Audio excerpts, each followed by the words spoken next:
ગામના ચોરે બે ભાભા બેઠા હતા. એકનું નામ વિઠ્ઠલ ને બીજાનું નામ વલ્લભ.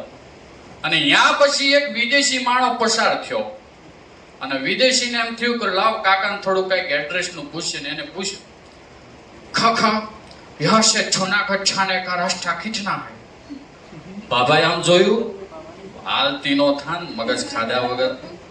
થોડીક વાર વિદેશીને એમ થયું કે આમને કઈ ભાષામાં સમજણ પડી લાગતી નથી. પછી એને બીજી રીતે કીધું, કાકા જૂનાગઢ છાવાનો રસ્તો ક્યાંથી જાય?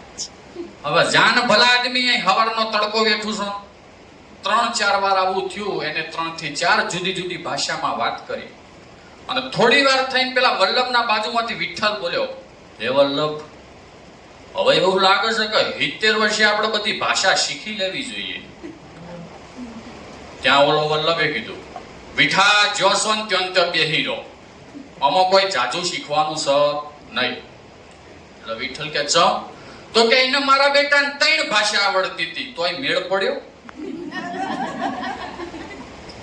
ગામડા ગામની માલિપા હું પસાર થતો હતો, એક નાનું છોકરું કૂતરાની પૂંછડી પકડી પીવીસી ની પાઇપ ભરાવતો હતો. અલા મેં કીધું કૂતરાની પૂંછડી વાંકીને વાંકી રે, કોઈ દી સીધી ન થાય.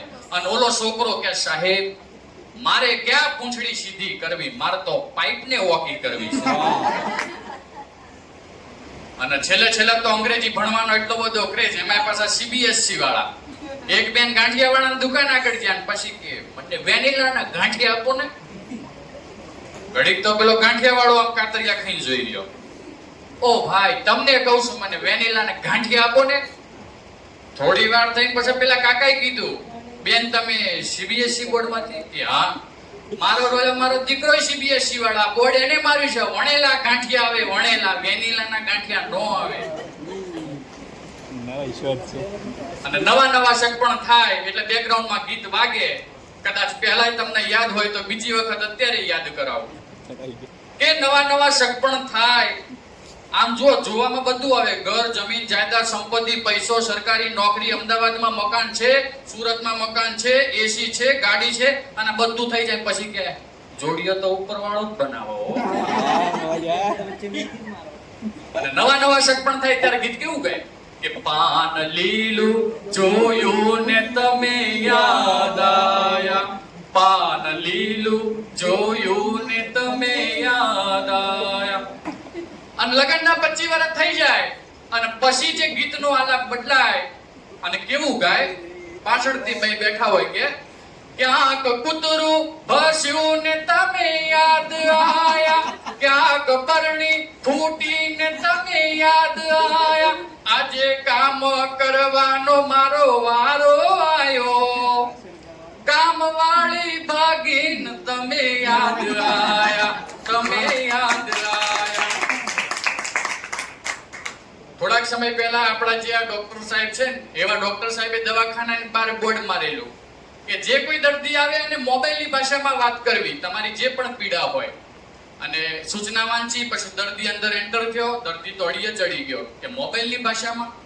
એટલે જેવા એન્ટર થઈને ડોક્ટર બેઠા દર્દીને કે ડિવાઇસમાં શું પ્રોબ્લેમ છે.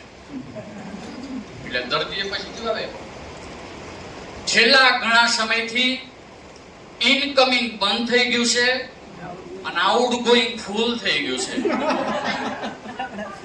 એના સિવાય બીજી તકલીફ ખરી? તો કે હા, પહેલા તો સરસ મજાની રિંગટોન વાગતી હતી, હવે તો ક્યાંક મિસ કોલ આવે છે. એટલે ડોક્ટરે કીધું કે આ બધી જ અસરોને પરથી સાબિત થાય છે કે તમને ડાયરિયા થઈ ગયા છે. આમ કહેવાય ઝાડા થઈ જાય પાતળા. પૈસા હોય એની મૂકવા માટેની બેંક હોય, પણ હૃદયમાં પડેલી 2-4 હારી વાતો હોય ને એ મૂકવા માટે કોઈ બેંક નથી. આ વિજ્ઞાન એટલું બધું આગળ વધ્યું કે તમારા આંસુની અંદર કેટલા પ્રમાણમાં ક્ષાર છે, પણ આંસુ સુખનું છે કે પછી દુઃખનું, એના માટે તો આધ્યાત્મિક તરફ વળવું પડે. તમારા લોહીની અંદર રહેલા બ્લડ ગ્રુપ આધારે લેબોરેટરીમાં ચેક થઈ જાય, પણ તમારા લોહીમાં ખાનદાનીના ખોયડા છે કે નહીં એના માટે તો આધ્યાત્મિક ચિતાર જોઈએ. અને ત્યારે કહેતા હોય, પાદરડું ખેતરને પગમાં વાળા, અંધારી રાતે બળદિયા કાળા, કજિયાળી બાયડી ને પાળો સામે હાડા, આટલું અમને નો દેતો હો દ્વારિકા વાળા. પાદર ગયું પણ હારી ગઈ ગયા પાણીના બેડા, પાદર ગયું પણ હારી ગઈ ગયા પાણીના બેડા, ઈ લાજ બેડું લચ્ચા ગઈ ગયા કઠણ કેડા. અરે હાથ ભવની છોડ સખી આ ભવમય નોરે ભેડા. આજે નાની નાની વાતોમાં થાય છે કેટલા છૂટા છેડા, નાની નાની વાતોમાં થાય છે કેટલા છૂટા છેડા. ગુજરાત અને તમામ રાજ્યોને આવી રીતે વાત કરું તો કે ભારતની અંદર રાજસ્થાન એટલે કે મંદોદરીનો એક પિયર કહેવાય.